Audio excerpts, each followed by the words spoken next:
বাংলা সিনেমার সোনালি দিনের নায়ক ইলিয়াস জাবেদের শারীরিক অবস্থা ভালো নয়। গতকাল দুপুরে তাকে উত্তরার একটি বেসরকারি হাসপাতালে ভর্তি করা হয়েছে। বিষয়টি নিশ্চিত করেছেন তার স্ত্রী ডলি চৌধুরী।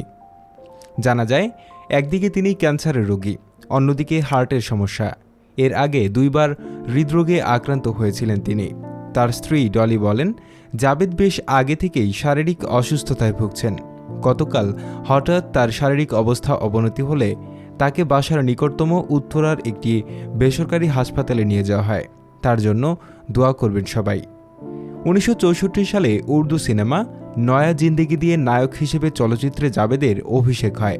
তার চাহিদা বাড়তে থাকে 1966 সালে মুক্তি পাওয়া পায়েল সিনেমার মাধ্যমে। এই সিনেমায় তার বিপরীতে ছিলেন শাবানা। এরপর প্রায় 2 শতাধিক সিনেমায় অভিনয় করেছেন জাবেদ। 90 দশক পর্যন্ত সুবর্ণ সময় কাটিয়েছেন সিনেমায়। জাবেদের আলোচিত সিনেমার মধ্যে উল্লেখযোগ্য মালকা ভানু, অনেকদিন আগে, শাহজাদি, নিশান, রাজকুমারী চন্দ্রবান, কাজল রেখা, সাহেব বিবি গোলাম, নরম গরম, 3 বাহাদুর, চন্দনদ্বীপের রাজকন্যা, চোরের রাজা ও জালিম রাজকন্যা।